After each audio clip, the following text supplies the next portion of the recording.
So we'll begin with Senator Mitchell's bill, Senate File 476. We do have a lot of testifiers, so if you think your message has been already stated, we would appreciate brevity, but certainly your passion and your beliefs, we want to hear from them as well. And I'm going to ask that all the testifiers go through their presentation before we get to any questions or comments from the committee. But if you think you have something to say specifically for that testifier, please get my attention and we'll make sure you ask that question at that time. So with that said, Senator Mitchell, to your bill. Thank you, Mr. Chair. So this is a bill to put forward a model program for climate justice in the schools, which would be a combination of talking about climate in an accurate way and that humans have a role in the climate change that we're seeing. And also the justice part of it, climate impacts have tended to disparately impact poor and minority communities. So some of the ways that climate change is impacting us also has that impact. So being able to talk about both of those issues, making a model program to put in the schools, to be able to kind of have it reported and put the program together and then see and monitor how schools are implementing that, and be able to report back to in accordance with Minnesota statutes. So that's kind of the basic of all of this. So I'm here today to ask that Senate file number 476 is moved. And we're moving the bill to finance, education finance. Yes, thank you. Thank you. Senator Bolden, would you be willing to make that motion, please? Yes, Mr. Chair, so moved. All those in favor say aye. Oh, not yet. So may I introduce some of our testifiers? Please do, and if they could come up at two at a time, if they have a list of when they're testifying, that'd be great to get things going, and make sure you identify yourself for the tape and sign in on a sheet of paper that's up there saying you were here. Thanks. Yes, thank you. And that's what I had asked my, that's why I was over asking my LA if he could get the list so we knew which order they were on your list. Any two can come up.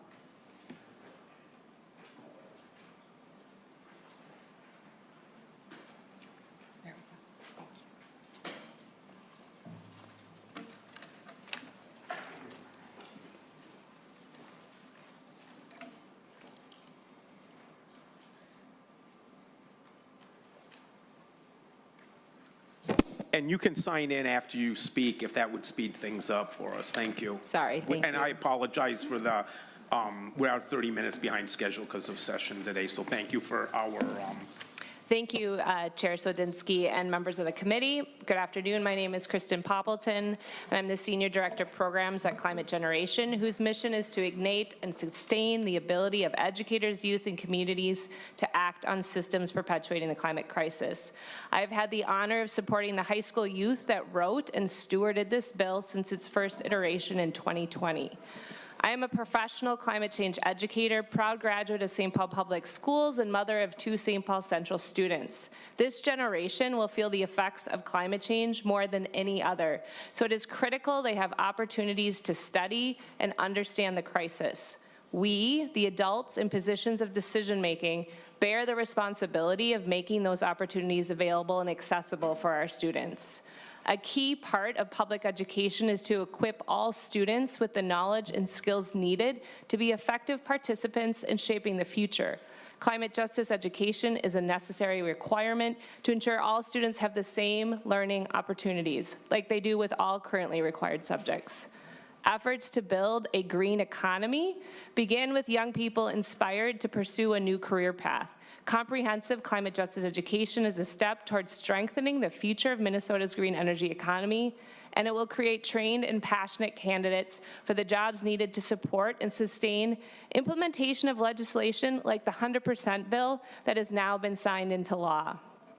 Minnesota has always been a national leader on education, but states like New Jersey, Washington, and Maine have all instituted statewide climate change education legislation over the last few years. We have a responsibility to listen to our students, demanding a comprehensive climate justice-based education for their future and for the future of our green workforce. Thank you. Hello, Chair and Co-Chair. Thank you for inviting me, or having me to speak, sorry. And thank you to the committee. My name is Noelle Searison. I'm the political manager for Minnesota 350. We are a climate justice organization that has a grassroots movement within the state to try and organize Minnesotans around climate and climate justice. The whole point of education is to give students the critical skills to think about what the future will look like and how they want to shape it once they become leaders in the world. And there is no topic that is more pertinent to shaping the way that we have the future than climate justice. There are a lot of problems that are coming forward within BIPOC, disabled, LGBTQ, and low-income communities throughout the state and the country that come directly from climate. We see it in natural disasters all the time. It's the low-income people who end up losing their homes because they are in places that are more likely to be hit by flooding. It's the people that lose their homes and can't afford to rebuild because they are not of a higher income bracket, and they can't afford their insurance to maintain their home should they lose it. And flood insurance, for example, is impossible to get for some of them. It's with that in mind that we need to have people that can think critically about the nuances of these issues.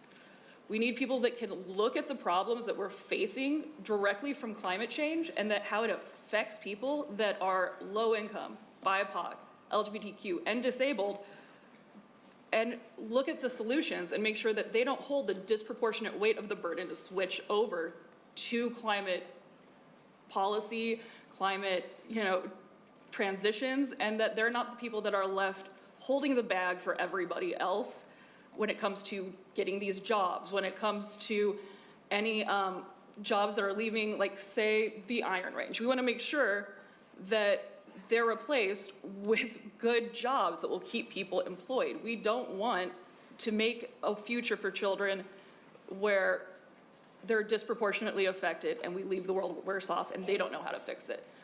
This bill will help them figure out what they can do to rise to these nuanced and complicated issues and fix the problems that we as the older generation have created.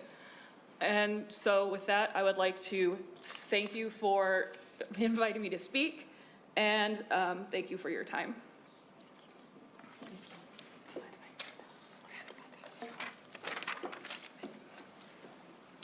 Hello, Chair. My name is Yvonne Mangari, and I'm currently an honors nursing freshman student at the University of Minnesota. And I've worked with the Youth Environmental Activist for about 2 years now under Climate Generation. And I'm so honored to share my journey through climate advocacy and why I support the climate education bill. When I think back to my own educational experiences from elementary school through high school, I don't vividly remember being taught through my classes that we're currently living through a climate crisis. And upon my own discovery, self-teaching, and further advocacy, I was certainly shocked that I too was blind to the issues happening around me. I'm from Apple Valley, Minnesota, and upon moving to the U of M campus, I could literally hear the stories and see the environmental injustices happening to people that live here. I urge you to vote in favor of the climate education bill because teaching current Minnesotan students about our own environment is imperative to their subjective agency in our world. Thank you. Good afternoon. My name is Dr. Patty Bourne. I'm from Hamline University. I'm a faculty member in the School of Education and Leadership, and I also direct our environmental education master's degree, co-direct our undergrad environmental studies program, and I direct our certificate in climate literacy for teachers. Thank you for being here today. For years now, Hamline has already been responding to the increasing demand among teachers who wish to be prepared with accurate knowledge so that they have the comfort and confidence to address issues of climate change and its intersections with environmental, economic, and social justice. And I can tell you there is a strong demand among teachers for these skills. They know that in order for young people to approach the future with a sense of justice, agency, and hope, they need to understand not just the science of climate change, but how it affects them, their peers, and people all across the world. It's the biggest challenge we've ever faced. Teachers want to be prepared with the knowledge, skills, and abilities to equip children and youth to deal with climate change and climate justice and all of the myriad impacts that it has on our future.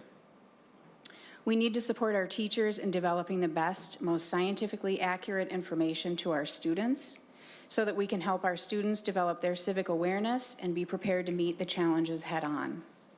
A 2021 study by UNESCO revealed that youth across the world overwhelmingly cite frustration with their lack of knowledge and understanding of climate change, their lack of skills to get involved to affect change, and their lack of awareness about how to get involved in local effort and policy. This presents the state of Minnesota with a once-in-a-lifetime opportunity. We can allow educators across the state to close opportunity gaps for future generations and ensure that we come together to build the strongest education system possible that meets the needs of students in every corner of the state, preparing them to meet the most significant challenge we've ever faced. According to a Yale survey, 70% of Americans support climate change education in schools. We know that American families overwhelmingly support teaching our children about the causes, consequences, and potential solutions to climate change. We know that climate change education is also named as a key factor in the 2020 United States Pathway to Net Zero Carbon Emissions Reduction Plan. Our own federal government recognizes the necessity of preparing young people to meet the future through high-quality climate education. Finally, our young people deserve the opportunities that high-quality climate education brings because it prepares them with the education, skills, and tools they need in order to be informed citizens working together collaboratively to ensure justice for all. Climate-related jobs in the state are expected to grow by about 10% over the next decade, and climate education will provide Minnesota students with the skills and abilities that will be crucial for most of the jobs of the 21st century. They will inevitably intersect with the environment in one way or another. Jobs in fields as diverse as public health, STEM, education, natural sciences, business, economics, political science, finance, communications, and of course the trades. In order to be effective at creating a sustainable future for all Minnesotans, students deserve to understand climate change and the impact it has on communities across the state and the globe. I believe we owe it to today's young people to ensure they are well prepared to meet the challenges of our future with accurate information, a depth and breadth of understanding, and the skills to develop resilient, creative solutions that are just and equitable. And I hope you agree. Thank you. Mr. Chair, Senator Abeler, is it ever wrong to give a shout out for Hamlin at this committee? you have my wholehearted support. Thank you. Shout out to Hannah. Thank you. Go ahead. Hi, everyone. I'm Dr. Michelle Garvey. I'm a professor who teaches environmental justice at the University of Minnesota Twin Cities, and I'm supported here by my son, Finn Garvey Larice, who is a 5th grader at Minneapolis Public Schools, and they have the day off today. What happens when students are repeatedly taught the crisis that is climate change, but not the opportunity that is climate justice? In my capacity as a climate justice instructor at the University of Minnesota for over a decade, I've observed debilitating doomism and anxiety about the future rather than activation toward solutions, the normalization of individualist, greenwash consumer choices instead of the political action needed to accomplish broad, meaningful change, and the misconception that we're all equally to blame rather than the truth that climate has been privatized by a handful of corporate and global north polluters. Last year at the beginning of one class, I invited students to write on the board how they felt when they thought of climate change, and responses included grief, overwhelmed, alone, my fault, angry, terrified. Members of the Senate, my students want to understand the intersecting forces that brought us to this moment. They hunger for a language that explains the reality of how wealth disparity, food access, and mass migrations connect to droughts, hurricanes, wildfires, and species extinctions. Most of all, they desire to channel their fears into productive action that ameliorates injustice and promises a future of abundance for all of us.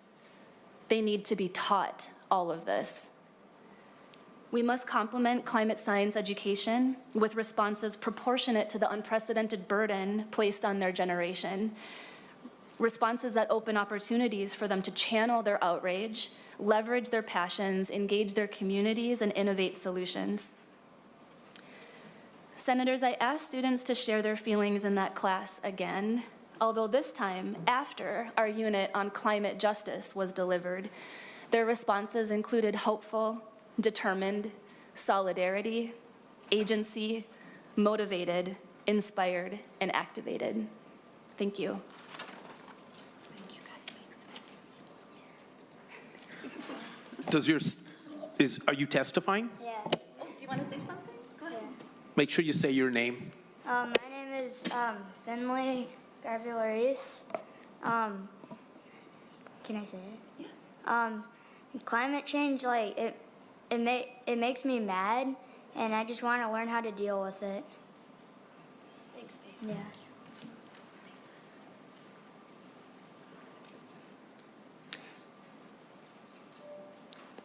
Thank you, Mr. Chair and members of the committee. My name is Josh Leonard, and I am the Education Director for Bellwin Outdoor Science, part of St. Paul Public Schools. I'm also a dad, and I'm supported today by my kids, Odin and Graydon, who are 2nd and 5th graders, and also their friend Vivian, who's also a 5th grader, and my wife, Steph. It's my job to connect over 10,000 St. Paul Public School students to nature through science every year. 77% of the kids I serve are considered students of color, and 71% qualify for free and reduced lunch. These students will be impacted by the resulting climate injustices more than any other Minnesotans in history. The majority of my urban students are scared to step off the bus into a nature immersion field trip like what they experience at Bellwin. However, after just a 3 or 4 hour field trip, students transform their fears into enthusiasm, saying, "This is the best day ever, and can I come back tomorrow? And can I work here?" Actually, there are 3 of 7 Bellwin instructors first arrived as students on field trips in St. Paul Public Schools. Education really works. So imagine if we could take that and tap that transformative power that kids have and apply it to the climate crisis. Instead of stepping into a changing climate full of fear and despair, we will equip students to address the crisis by finding and implementing solutions, by looking for opportunities in climate change that could make their future businesses thrive. I admit, I am scared of climate change. I'm scared for my kids because my generation and my parents' generation have waited for somebody else to tackle the climate crisis. But I'm also hopeful. I was thinking about what I would say today as I biked home from work last Thursday, and a bald eagle flew right over my head. I realized it took a law to ensure that bald eagle could be there. In fact, I see bald eagles almost every day I'm at work. The law worked. The same is true for complex issues like reducing acid rain and the ozone layer, the hole in the ozone layer, rather. So I believe our students' capacity to learn and make changes the future requires, and the climate justice education program is the critical foundation to enable them to do so. Thanks for your time.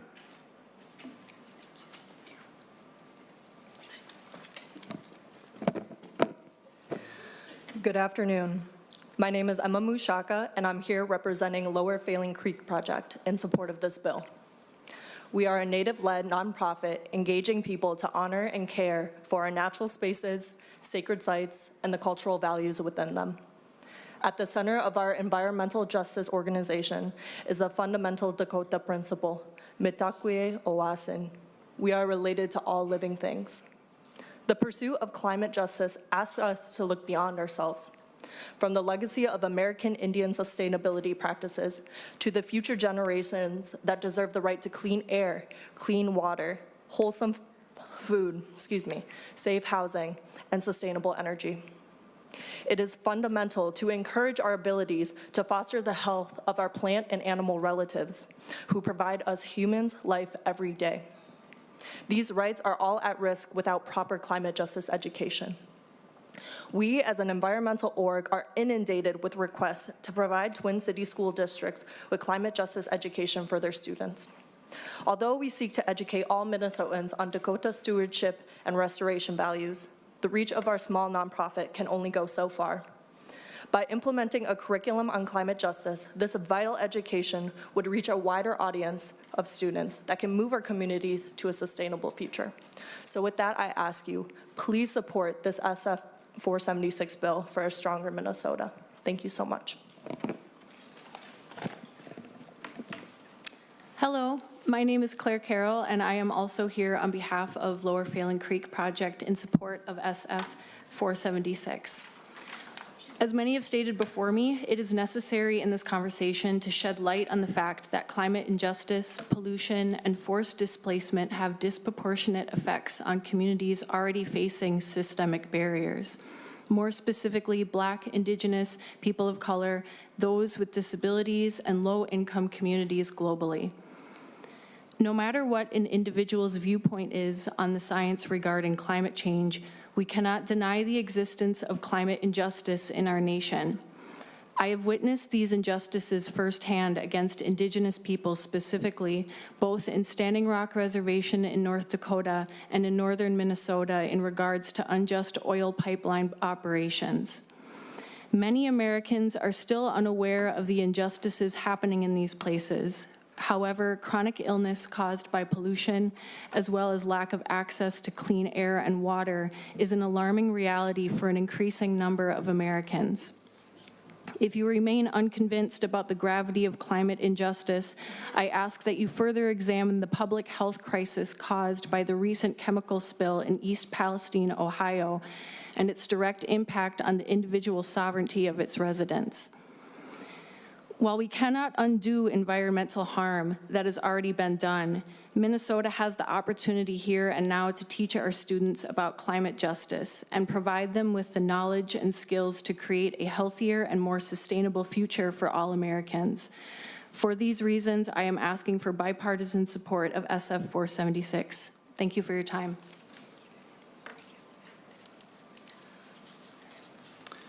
My name is Tom Lucy. I am a social worker in St. Paul Public Schools and a member of the St. Paul Federation of Educators. I'm grateful to be here today and to speak to you all. The threat that we face from climate change is one that touches all areas of our lives and the lives of our children. Because this issue is so wide-ranging, it will take action in all areas of society to effectively combat it. I come here today to share one area where action needs to be taken. The area I come to speak of today is education and how we can fight climate change through it. As I mentioned earlier, our rapidly changing climate is touching all of us in all areas of our society. Therefore, our children need to understand how they can be a part of the solution and to see the problem throughout all areas of their academic career. We need to teach our kids the science of climate change, the science of how to save the future. But it's not that simple. We need to teach our children about climate change through the language arts, through history, through the arts, and every subject that we teach. By doing this, our kids will understand the complexity of the problem and, more importantly, see how they can take action through whatever life path they choose. Nelson Mandela once said, "Education is the most powerful weapon which you can use to change the world." Since we now face what is likely the biggest threat mankind has ever faced, it only makes sense that the education of our children be a part of the fight against that threat. I'm hopeful that the Climate Justice Education Bill can be an important step toward the future that we need. Thank you. Good afternoon, Senator Swodzinski and members of the Education Policy Committee. My name is Emma Mohammed, and I'm a senior as well as president of Earth Club at Jefferson High School in Bloomington, Minnesota. 2 weeks ago, I organized a climate cafe chat at my school where I asked over 150 students what they wanted to see environmentally change at Jefferson. The first most common answer was actually learning about climate change in our education curriculum. Education is power, but the first time I learned about climate change wasn't in school. The first time I learned about it was the first time I experienced it. And after experiencing climate change and therefore learning about it, I realized educating others about climate change needed to happen now more than ever. Learning about climate change changed my life, and I know it has the power to change others too.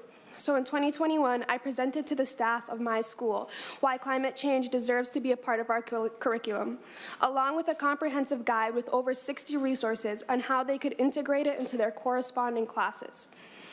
I was applauded by the staff for my presentation, but it's now been 2 years later, and still no changes have been made.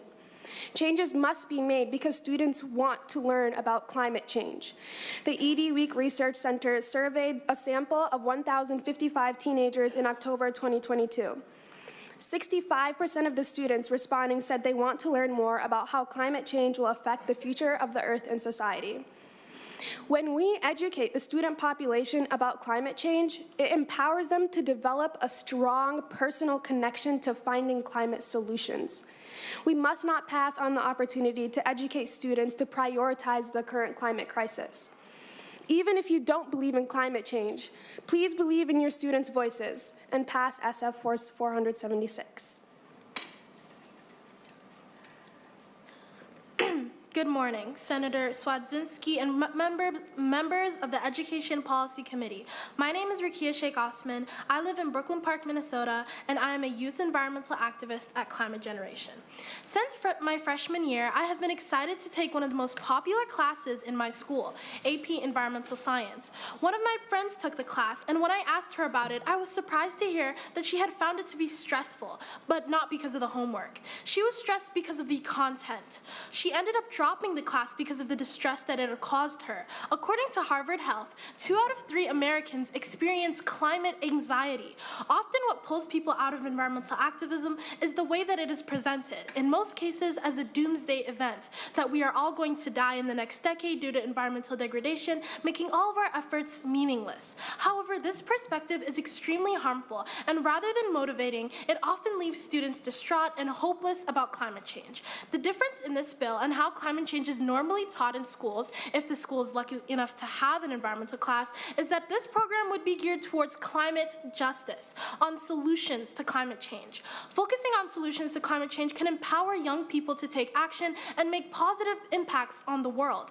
When students can learn about solutions to climate change, such as renewable energy, sustainable agriculture, and green transportation, these students can see that there are tangible ways that they themselves can make a difference. The SF 476 bill allows for a comprehensive education about climate change based on how youth can involve themselves in climate action and give them hope for the future.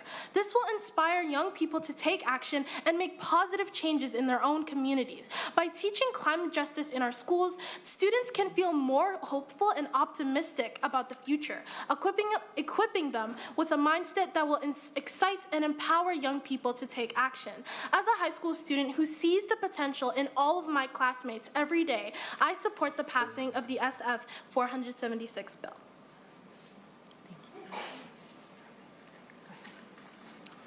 Good afternoon. My name is Manny Vasquez. I use he, him pronouns. I am a senior at Minneapolis South High School. I'm also a member of Youth in Power. We are community organizers looking through the lenses of environmental justice. We're located in North Minneapolis, where the highest percentage of people are affected by climate issues in the state. I'm here in full support of SF number 476, which will bring the knowledge of climate justice to the classroom. This is important to get our youth informed on climate issues and how it can affect its people. It would expose our youth and how climate is interconnected with forms of oppression, and no matter what form this will take, I hope it inspires others to dig deeper into climate and social justice. Great, thank you guys.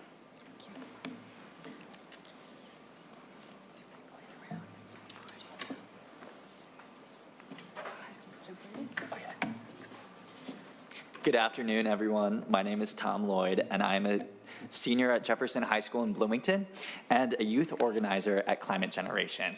And today, I'm excited to testify in support of the climate justice education bill you are all working on. I grew up hearing of my grandmother's conquests, how she would run around her city in order to save her house from floods, her knack for MacGyvering fans to full speed to beat back heat waves, and her secret herbal remedy to cure coughs caused by the polluted air. Her stories taught me to never underestimate the power of nature. But sitting in my 7th grade biology class, as my teacher talked about the ozone layer and the endangered polar bears, I got something my grandma never got. I learned about climate change for the first time. I realized that it was us that had made nature this way. We had made the oceans rise and the sun become violent. But what hit me the most was we could also change it. For people like me, whose parents and grandparents haven't had the ability to learn about climate change, it can be life-changing. My climate education gave me the knowledge I needed to start addressing the issues I was seeing firsthand in the world. It allowed me to contextualize the polar vortexes and prolonged heat waves I was experiencing. It empowered me to join Climate Generation and start advocating for the people most affected by climate change, people like my grandmother, who now talks about climate change, speaking in the present tense, not the future tense. This bill will focus on empowering the next generation to take action. Centering climate justice, stories like my grandmother's will allow future Minnesotans to understand the disproportionate effects of climate change. It will equip them with the tools to reflect upon the practices that led us this way, giving them the opportunities to create the equitable and sustainable society they deserve. Here, right now, we have a choice to empower the future to solve the issues that will define tomorrow.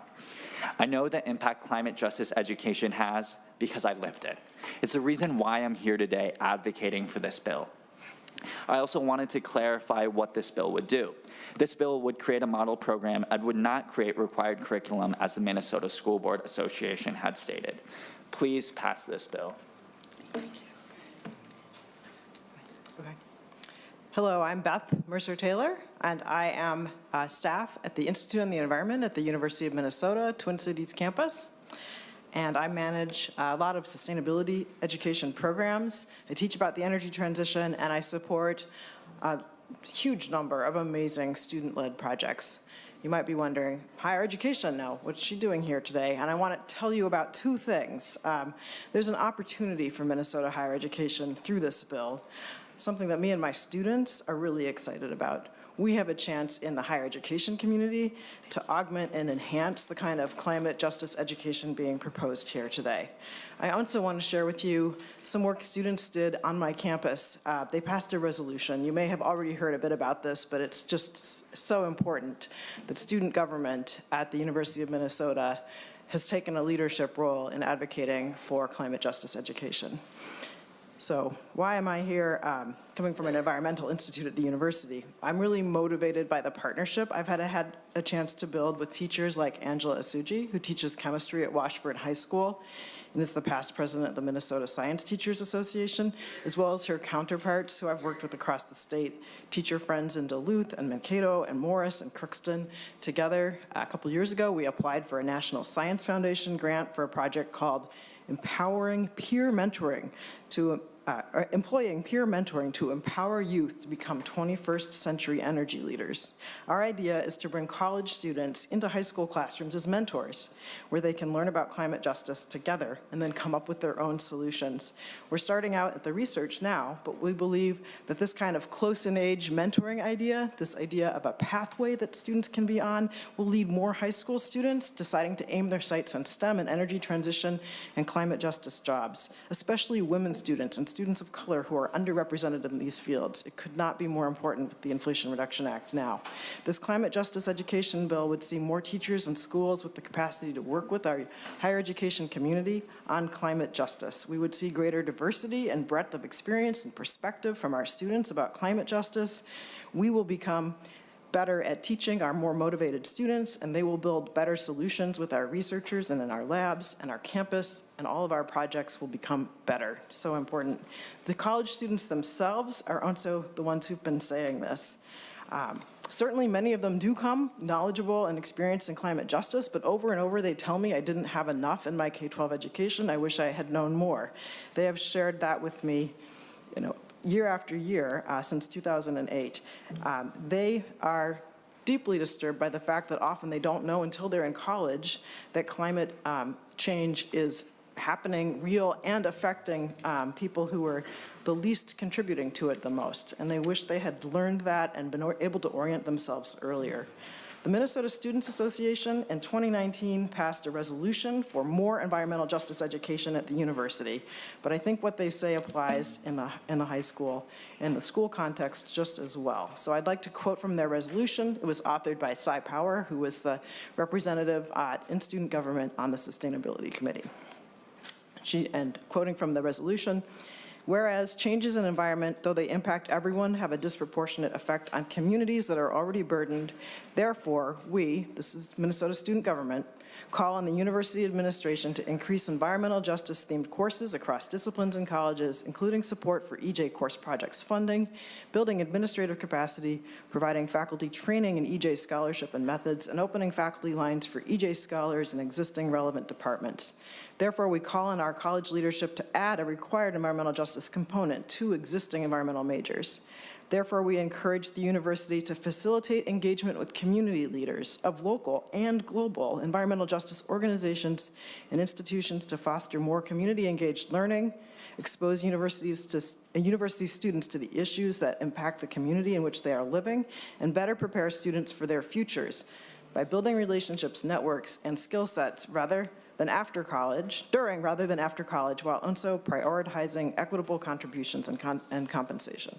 That's the voice of the students. I'm happy to share that entire resolution. Thank you very much. Thank you.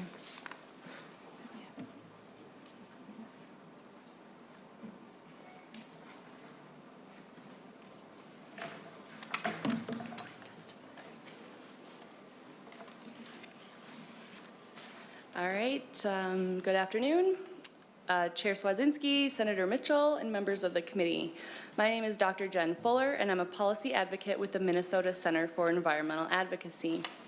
We are a nearly 50-year-old nonprofit organization that uses law and science to protect Minnesota's environment, its natural resources, and the health of its people. I'm here to testify in support of Senate File 476 on climate justice instruction. For the past 15 years, I've taught about sustainability and climate change at public, private, and charter schools in Seattle, Phoenix, and Minneapolis.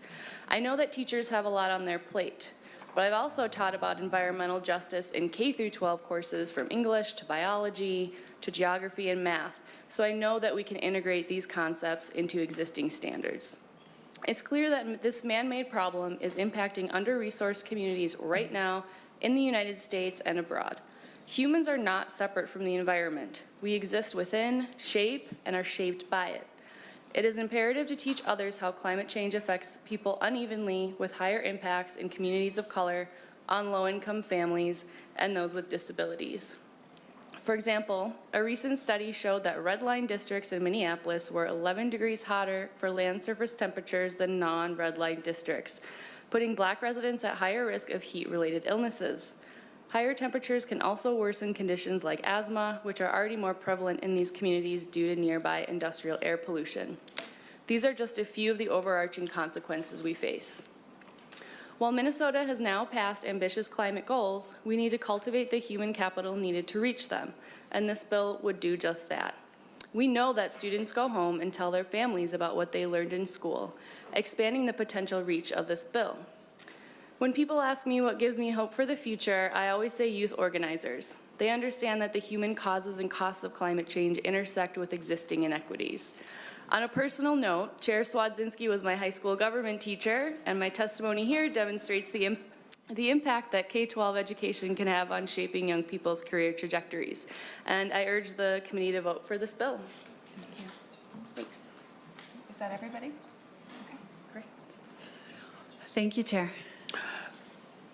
Senator, I just want to thank you for I don't know the right word, but I was trying to keep it moving, sir. Yes, and I was so impressed. We were very impressed, I'm sure. We got to come up with a good description of that concept of keeping it moving. And so to all the testifiers, I can't thank you all enough for what you just conveyed. Members? Senator Duckworth. Thank you, Mr. Chair. Just a couple of questions, if that's okay. Senator Mitchell, as it relates to the kind of instruction that's outlined in this bill, can a district do this right now if they would like it? Yes, thank you, Mr. Chair. Senator Duckworth. My understanding is they would be able to, but there isn't, part of the problem is, as someone who's worked in this area of science, not everyone has an expert within their school or community to be putting this together in an accurate way. So I think having a model program for the schools is very important so that they know that they're accurately teaching the science behind this. Thank you, Mr. Chair, if I may. Thank you. I appreciate that. Thank you very much. Would this model program be mandated in schools throughout the state of Minnesota? So, Mr. Chair, my understanding is it would be for school districts or charter schools, which typically, to my understanding, means schools within the public realm. Mr. Chair, if I may. Thank you for that. I have a follow-up question as it relates to lines 2.8 through 2.10. It talks about school programs and says starting in the 2025 to 2026 school year, a school district or charter school must implement a climate justice education program for students in elementary and secondary school. And so is the idea behind this bill or this program that it is their districts are going to be required to modify, change curriculum. Teachers are going to have to change what they're doing in the classroom all across the state in order to implement or include this program or this instruction? Mr. Chair, my understanding is, yes, they would, much like we make modifications to curriculum, this would be a modification to the curriculum. I will say I already have children in elementary school, and they already, in a very basic way, touch on this. They understand recycling. They have done some kind of earth-based projects, and they're in kindergarten. So I have 2 in kindergarten. So I think kind of adding this into the science programs and some of the things that they're already doing is not a huge stretch. But yes, it would be something that they would be adding into the programs that are already existing in the classroom. Mr. Chair, if I may. Thank you, Senator Mitchell. I would agree. As a student who is getting further and further removed from his experience in public education, unfortunately, I agree. I had some instruction like that as well. My kids get that instruction as well. Certainly learned that being a good steward of the environment, of planet Earth, is a priority, that we should recycle. Learned about renewable energy, wind, solar, and how they're all great things and reduce emissions that can be harmful to the environment. Absolutely see value in that. I think one of the biggest differences between what I just described and what many students are maybe experiencing in the classroom across Minnesota and our country is the idea of tying in economic justice issues as well. And I'm still trying to figure out exactly, bless you, what that means or what that would look like, or I'm sure as many districts might have some questions about what exactly that requirement would look like in terms of them and their teachers having to implement that. And the reason I bring that up is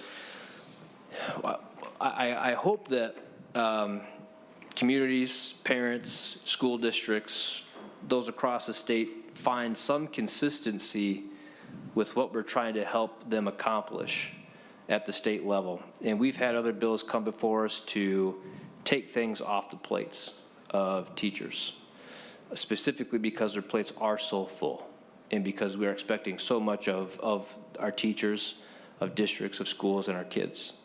And it comes right on the cusp of kids needing a heightened level of attention regarding their ability to succeed academically. Some classroom disruption over the last couple of years has significantly impacted literacy rates and our ability of kids of all walks of life in all areas of the state to succeed. And so while we are attempting to take things off of the plates of our teachers so that they can help our kids catch up and succeed academically, I would imagine they sometimes are a little bit confused when we then decide to bring other things forward and say, well, we're going to take this off your plate, but we also want you to incorporate and make these changes in the midst of trying to help all these students catch up and succeed academically. And I think that should be the priority as we move forward. And one last comment, Mr. Chair, and then I'll turn it over. I spent a couple of years on the school board, and it happened to be during the height of the civil unrest and the onset of the pandemic. And the most uniform, consistent feedback I got from parents of all persuasions were to keep politics out of the classroom. Whether or not you agreed or disagreed with a particular issue, it was to please prioritize the academic success of our kids. And I feel that this bill, although very well intended, and I think gets to what is an extremely important issue, in my opinion, begins to blur the line on academic instruction and what could be determined by some to be political activism. And I can tell you have some comments to say about that. And it's not intended to be a criticism. It's intended to share feedback that I've gotten from folks in our community as it relates to our schools and making sure that we are prioritizing certain things in our classroom and ensuring that there are other things that maybe aren't necessarily finding their way into the classroom. Thank you. Mr. Chair, if I may. So first of all, I would like to say, thank you for allowing everyone to testify today. I just talked to some of the groups and said that we were going to be doing this today. All these people signed up themselves. And it was educators and it's students, and there is a thirst clearly for this information. So from the teachers that I have spoken to, and even teachers that found out about this and reached out to me, they're excited to add this, one, because they want their students to get an accurate information and accurate education, but two, because how great is it when you have a subject that the students are thirsting for information on, and you're able to add that into the curriculum. I've taught things before as a guest, and it's so much more enjoyable when people are actually engaged in the subject that you're teaching. So one, I think this adds value. Two, in terms of this being political, if we still have some flat earthers out there, honestly. So if any time there was a minutia of dissent on any topic, we couldn't teach it, we couldn't teach anything because there's dissent on almost any subject out there. Climate change, if you talk to actual scientists, actual climatologists, and the fact that humans are accelerating what is going on is as close as you're going to get to scientific consensus out there on any topic. So if we take the politics out of it, this is actually accurate scientific education. And as one person that testified pointed out, accurately teaching our children science and getting them involved in STEM benefits our entire society. We want well-educated students who understand science properly, not just for themselves, but to be competitive with where the rest of the world is at. So I don't think we're doing anything to teachers other than curriculum changes that, we often do adjustments, and this just adds in that ability to accurately present the science. Thank you, Mr. Chair. I wholeheartedly echo the comments made by Senator Duckworth. I do want to, on a positive note, thank you, Senator Mitchell, for Subdivision 3 regarding the parental review of the curriculum. I appreciate you putting that in there. This is a lot to me. I would like to highlight some of the concerns noted by the Minnesota School Board Association and their concerns regarding local control and high school coursework, as far as every time you add something to curriculum, you're putting more and more on the plate. You're taking away elective choices. And if this is so popular, then I would recommend that maybe this be offered as a model for schools to use for an extra curricular or for an elective type course. And then it'll be the most popular course that they have at that school as far as an elective. But then it does address the School Board Association's concerns regarding local control and regarding the amount of high school coursework already on the books. I also believe that this bill is a little bit putting the cart before the horse, because how are our students, before we address literacy, going to even be able to comprehend and read this new curriculum that we're putting on these school districts? You know, if a schedule is a reflection of values, I believe that literacy should be the #1 thing on our schedule in this committee. And until we have addressed this crisis in literacy in the state, I think that this conversation is a little premature. And I think we should bring it back after we've made sure our students can read in the state of Minnesota. So that's my feedback. Thank you.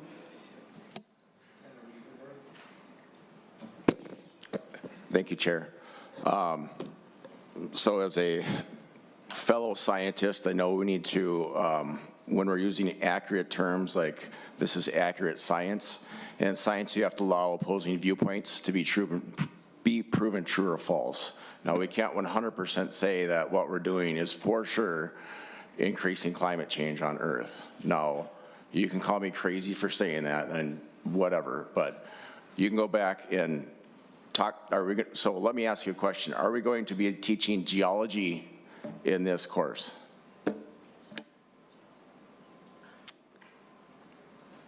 Senator Riesenberg, is that a question for the author? No, this is climate justice.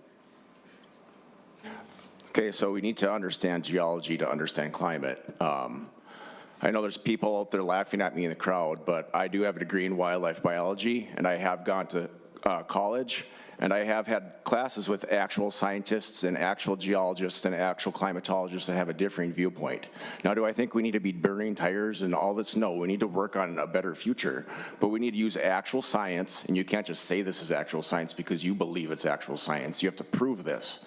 Science is something you can prove. You can't just say, I think this is science and make me believe it. So, and I'm gonna give an example. I had a mammalogy professor. He had a PhD degree. He had a PhD in biology. He taught me a mammalogy class, but he didn't know the difference between an antler and a horn. There's an antler and a horn. We know that. It's very easy to know what that is. Now, when we have climatologists and scientists that are debating the difference in, is climate change caused by man or is it part of a geologic thing? That's way out there between an antler and a horn. So we need, I do believe we need to work on not hurting our climate and hurting our earth, but we can't call climate justice and social justice, and like Zach Duckworth said, we're using these terms and making everybody think the world's gonna end. It's not. I was looking up some data when we were talking, you know, sea levels, here's some geologic data. 14,000 years ago, the Earth, the sea levels were rising 3 inches per year. That's 60 feet in like 1,500 years. We need to be teaching these things to kids. The numbers might not be right, but it's 3 inches per year. There's still some scientists that say we're still slowly coming out of the last ice age. You talk to geologists that are talking about the Earth up level rising. Now, I became a biologist because I've spent my whole life outside and in nature, and I want to preserve the environment, but I want to make sure we're doing it and not just hearing one side and not both sides. And that's what we need to do. And I'm gonna, there's a lot more I could say, but I'm gonna leave you with one thing. Now, I know Barack Obama pushed climate change and all this stuff. Well, why did he buy a house at ocean level in 2019 if he thought the oceans were gonna flood his house? Thank you. Senator Kunish. Thank you, Mr. Chair, and thank you, Senator, for bringing this forward. I just want to talk a little bit about literacy and the word literacy. Literacy just doesn't mean that you can read. Literacy means that you can write, that you can speak, that you can listen, and that you can communicate. That's what literacy is. And as a teacher for all those years, if I know one thing about little kids, they love science. They love to learn about the earth. They love to learn about the animals. And these are kids that are, you know, when you talk about them, they're caring and they're nurturing, and there's no better time to start when they're very young. And there's plenty of ways to integrate literacy into these programs. And so I think I just wish that when we talk about literacy, it's not just the ability to read, but also taking into consideration there's much to be part of to be a literate person, and certainly it is the ability to discern information and communicate. Thank you. Thank you, Senator. Before I call on Senator Duckworth, any members want to weigh in or share their thoughts or that haven't said anything yet? Senator Duckworth. Thank you, Mr. Chair. I appreciate it. And I appreciate what you had to say, Senator Mitchell. I really do. If you notice, my commentary was not meant to debate you on climate change whatsoever. Matter of fact, I agreed with many of the things that are being taught as it pertains to the environment of our planet and how we need to be mindful of it and do what we can to safeguard and protect it. I certainly didn't subscribe to the flat earth philosophy. My comments were more, that was a joke. No worries there. My comments more had to do with what we're requiring of our schools to do as they try to do what we expect them to do every day, and then aspects of teaching that have to do with what's described in this bill as climate justice, which on line 2.1 says something to the effect of climate change's disproportionate effects on communities facing systemic oppression. And that very well may be a worthy thing to look at and address, and probably very well suited for higher education, where I received some of that instruction. But I think what some of the conversation here has demonstrated is why in our public schools at the K-12 level, beginning to go down the line of what are political issues or topics can sometimes be counterproductive to what we're trying to achieve collectively. My guess is there's a decent amount of agreement on this committee and in this room that putting the well-being of our environment at the forefront of what we're trying to do and accomplish should be a priority for the state of Minnesota and for our country. What does become a potential point of contention and where we begin to see polarization and the divide is when we add aspects of some of a political agenda that may or may not be described in some of the additional language of this bill. That's all I'm trying to communicate. A worthwhile endeavor. Let's do right by our environment. Let's be good stewards of our planet. And also, let's allow our kids to receive the instruction they need in the classroom that has less to do with what could be considered activism and more to do with their academic success and being a very, very great upholding their civic duty as it relates to our environment and our planet. Thank you, Mr. Chair. Senator Abeler. Well, thanks, and I promised the chair I'd be short. Anyway, I wanted to particularly commend all the testifiers who came, students, and especially the Hamlin professor, Mr. Chair. That was like, it just was the highlight of my day, Senator. That's really amazing. And I hope you appreciate the discussion, especially the public who has come. I've got 44 years in chiropractic, and in healthcare, the knowledge is always evolving. We always learn something new, and robust, sincere debate brings out the best of everything. And so I encourage you all to keep listening to all sides, create the research, do the best you can do. But I mostly want to just commend you all for coming, especially the young man. The place belongs to you, and that's all I got, Mr. Chair. Thanks. So, yeah, un poquito. Thank you, Senator Mitchell. I have a few brief remarks, and I just want to, as Senator Abeler just said, we love hearing from students and young people, and I heard a lot of people today use the word empower our young people, empower our young people. Wide variety of speakers use that phrase, and it reminded me of my last few years teaching. The lights shut off when there was no motion in the room after like 4 minutes. And I would just leave my classroom with the last student walking out the door. We'd walk out together, and I wouldn't shut off the lights because, hey, they're just going to shut off in a few minutes anyways, right? And they would invariably walk over to the light switch and shut off the lights because we empowered them. And people like me, stuck in the age that I am, didn't bother shutting off those lights because they just shut off in a few minutes anyways. I'm grateful for all those teachers and parents and friends that empowered those kids to shut off those lights, even though they're going to shut off anyways in a couple minutes. I just want to remind everybody that what I love about this bill, you're not mandating a course. You're not mandating that school districts set aside 9 weeks. You're mandating the word program. And that I think is optimal because it does have local control. And so if a local school district wants to create a program that's 2 days in a 12th grade science curriculum or a week-long course in 7th grade science, they have that option. And I do like the line in here as well on line 120 that it must be modeled or grounded by science. However, grounded by science. It's in the bill. So again, my favorite line by one of the students today, they said, or somebody said, give students the skills to critically analyze, and they'll just figure it out themselves.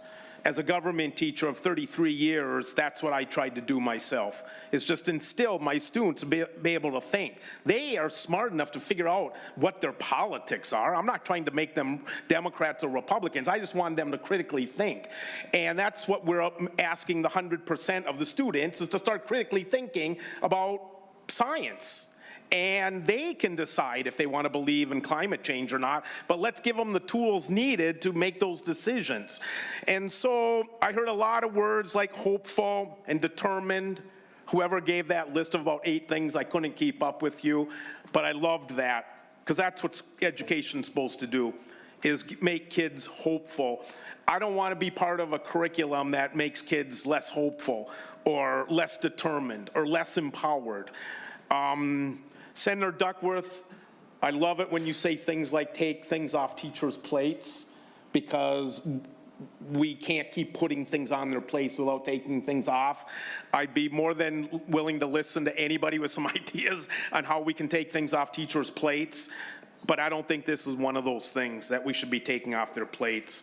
It's the right thing to do, and the students here today are a testimonial to that. So with that said,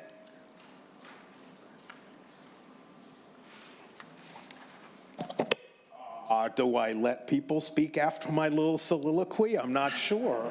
The power of the chair. Senator Hochschild. Thank you, Mr. Chair, and my sincere apologies. I stepped away as you were ending there, so I appreciate you giving me an exception. I want to thank Senator Mitchell for bringing this bill forward.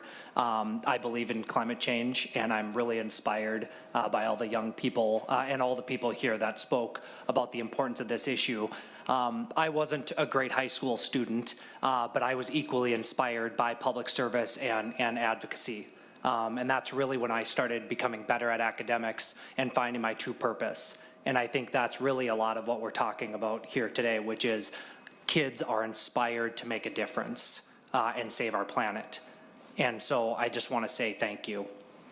With that, I do, in my district, being one of the most rural parts of the state, do have concerns about the difference between curriculum and standards, and what we're giving our local school districts in terms of what they must teach instead of what standards they must meet. And so it's something that I would like to continue to look at as we consider bills in the Education Policy Committee. And I'll look forward to having a conversation with Senator Mitchell about sort of some of those ideas and how we go about the best way of ensuring that our students have these opportunities in front of them. So with that, Chair, thank you so much. Thank you. Closing remarks, Senator. Again, thank you for letting me present this here today. When I was campaigning this summer, one of the parents was almost crying, and she thought maybe we'd messed it up for our kids. And I don't want to think that we've done that. I want to be like the students behind me, where there's hope and we accurately learn about things. It makes me sad to hear that some of them never learned about, accurately learned about science in high school, especially when it was something important that was going to impact their future. And so I just think this is a great opportunity to be accurately teaching science to the students, but also giving them that hope that we could actively be doing something to change the world around us. So thank you for the opportunity here today. Thank you, Senator. Senator Bolden, do you care to redo your motion? Yes, Mr. Chair, I would move that Senate File 476 be passed and re-referred to Education Finance Committee. So moved. All those in favor say aye. Aye. All those opposed? The ayes have it. Congratulations, Senator.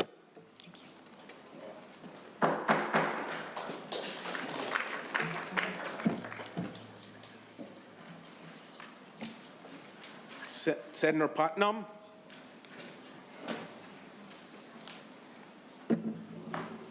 Is Jen still in the audience by chance? My former student? No? Okay. You don't have to leave. It's going to be cool too. Yeah, tell her to stick around next time.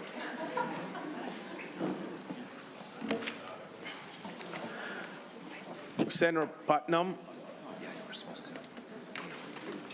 Whenever you're ready, and make sure your testifier identifies herself and enters the log on the public record. Thank you, Mr. Chair. I think I just might wait for everybody to leave first. Yeah, that's, I don't know how to interpret that, Senator, but it's not good.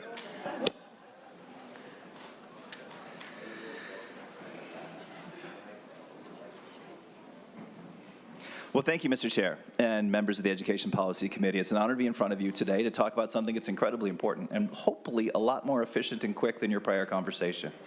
Everybody loves children, and everybody here around this table knows how important early childhood education is. I don't need to go through all the research for you because I'm sure you're pretty much aware about the amount of brain development and socialization that occurs in those first couple years of a child's life. But those of you who have children might also recall how difficult that is to navigate as a parent. We don't all have degrees in early childhood education, in brain development, and the things that you're supposed to do with your kids when they're young. What we have with our kids when they're young is sleep deprivation. That's what we have when our kids are small. I ask you to think back to when your kids were small, how tired you were, how isolated you occasionally felt, because that's exactly how I felt. I remember not feeling like I was parenting right, not feeling like I had a community with me to raise my child. I found that in early childhood family education, the ECFE program, that many of you, I bet, have participated in. I found not only knowledge about childhood development, I found friends who helped me raise my children. We all know how important ECFE is, and this is our opportunity to support it. Now, early childhood family education has existed in Minnesota for already 45 years, and it's available in all 327 school districts and all 87 counties in the state of Minnesota. All this bill does, it's very simple, is it appropriates funds for 2 Minnesota Department of Education staff positions to support early childhood family education work throughout the state. Now, what these 2 positions will do is they'll provide professional development and education support for those teachers. It'll facilitate collaborations with public and private organizations that serve families, which we know is incredibly important. We can't put the entire burden of raising children and being a parent just on our schools. We need help from a whole community, and private industry is an important part of that practice. But it also assists with marketing and research. Now, Mr. Chair and members, I think you got this one-pager. When I looked at this, I was a little shocked. It says in the St. Cloud School District, 20% of the students who are enrolled in ECFE are on free reduced lunch. Members, my district, over 70% of the kids are on free reduced lunch, but only 20% of those kids in that need are going to ECFE. Clearly, outreach is an incredibly pressing concern that is not yet being met by our current allocations of resources to the ECFE program. So members, I brought my friend Sarah here. She's an ECFE teacher. She can tell us a little bit more about the program that you are all probably very familiar with, and she can help us answer your questions about how these resources will be used. Thank you, Chairs Wazinski and committee members, and thank you, Senator Putnam, for having me here today. To speak on behalf of Senate File 1240, my name is Sarah McKeever, and I am a licensed parent educator of 15 years in early childhood family education, or ECFE as you fondly know it, in St. Cloud Area School District. And I'm honored to speak on behalf of my family education colleagues across the great state and those who are here today. I know that you value ECFE and the relationship-based work that has been done for nearly 5 decades.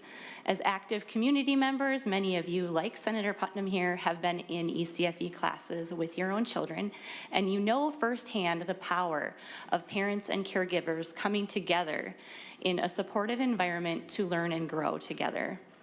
I know that as the Education Finance Committee, you are apprised of the research and the economic wisdom of investing in early childhood services. As a universal access program, ECFE is a referral source for pediatricians, county home visit nurses, early childhood screeners, child care providers, and grandparents who attended ECFE with their own children. For nearly 50 years, this program has been providing support for young families. And as licensed teachers, we're helping parents to grow their children from birth all the way to kindergarten entry in personalized and meaningful ways. My own ECFE experience began by attending ECFE as a young child, and then as a parent in a program with my own 2 children, and now as a parent educator, having served in 2 central Minnesota school districts. And I have seen a lot of change in the early childhood system over that time. And I've worked for half a dozen administrators. Each administrator comes with different strengths and varying amounts of background in family education. And leading a successful ECFE program requires a specific set of skills and knowledge. In order to fully leverage the power of ECFE in Minnesota, we need more state-level support for our administrators and ECFE staff. Before 2003, there were 2 full-time, experienced individuals solely dedicated to supporting ECFE coordinators and staff across all 300+ school districts in the state of Minnesota. Since the Department of Children, Families, and Learning was eliminated 20 years ago, state support for ECFE has been severely limited. This is why teachers and administrators came together to form MNAFE, the organization I'm representing today. We all volunteer our own time and money in an attempt to fill some of the gaps left at the state level. We are coming to you today to request the restoration of these 2 state-level positions. These leaders will provide relevant support and training to all Minnesota ECFE teachers and program directors. They will initiate statewide marketing and outreach to families. They'll communicate regularly with district leaders. They'll collaborate with other state agencies that serve families, and they'll generally do overall strategic work that will position ECFE to serve families well for another 50 years. We can give all families the support they want to be the best parents they can be and give children the great start they deserve. Thank you for the opportunity to be part of this discussion, and I welcome any questions you may have. Members? Senator Bolden? I don't have a question, just a comment. I just want to thank you, Senator Putnam, for bringing this bill. This, ECFE programming across the state is undeniably beneficial. So I am a mom of 3. I did not take part in this program because I didn't know about it. I so wish that I had because I could have used it. As I talk to folks in my community, parents in my community who are using the services, who are taking part of it, the stories are really powerful. They stick with me. And just hearing how beneficial it is and how it has changed their lives and changed the way they parent their kids. As we all know, kids don't come with an instruction manual, and we aren't just born knowing what to do. And some of us haven't, didn't grow up in families where we want to model what we experienced. And so this is just, thank you. This is a fantastic program that really changes lives, and we know the benefits of making investments in those early years. Makes differences for generations and decades to come. And so this is really important, so thank you for bringing this bill forward. Senator Duckworth. Thank you, Mr. Chair, I appreciate it. One of the most beloved programs in the state of Minnesota, especially as it relates to our public schools. Senator Putnam, your words, they cut me deep this morning. I've been up since 4 o'clock because my little guy, who is 1, he just would not go back to sleep. So when you talk about this being sleep deprived, I hear you. I'm still living those days, and I love it. They make the days amazing. There are 4 letters that get thrown around with a lot of joy and excitement back home, and that's ECFE. For all the parents and young families that participate in the program, and their kids that do, and the kids that just love the program. So I'm right there with you. I just have 2 simple questions. Did I hear you correctly in that these were roles or 2 people that existed in the past that at some point were eliminated? And that's the first question. And the second question is, does MDE not support ECFU programs already? Are they not helping districts in terms of these programs? Thank you. Thank you for your question, Senator Duckworth. Yes, MDE does support ECFE to the tune of 1/4 of one person's position, so we're definitely not that person's main focus. And he does his best to field questions, and we love Mike Brown and want to keep him around. We'd love to have all of him and another one of him. And frankly, the 2 positions existing in a different department that was completely eliminated, that left no leadership, and MDE has allocated some leadership. And as we know, commissioners come and go as well, and this would permanently put 2 positions into statute. Senator Coleman. Thank you, Mr. Chair. Senator Putnam, I'd say it gave me some bad flashbacks if bringing the twins home wasn't completely blacked out in my mind. My question is regarding the funding. Is any of that specifically for marketing? Because when I brought my kids home, I didn't know about this. Senator Coleman, thanks for the question. Mr. Chair, Senator Coleman, thank you for the question. I don't think it's explicitly articulated that, but it is a responsibility of the position. So I don't think that there's a portion of the money that has to go towards that purpose, but it is part of the job description. Is that right, Sarah?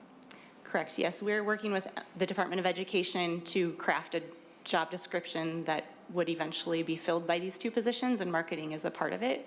We want servant leaders to assess the needs across the state and be able to be agile and use those funds as serves the ECFE community best. Senator Abeler. Yeah, thanks. I appreciate that news about the 1/4% or half, whatever that 1/4%. Because Mr. Chair, my mind wandered and I kind of missed a part of that. So I was going to ask the question, but I don't have to, so I won't have to be embarrassed by saying I wasn't paying attention, but I was trying so hard. They didn't have ADD when I was growing up, so I sat in the front and worked out pretty well.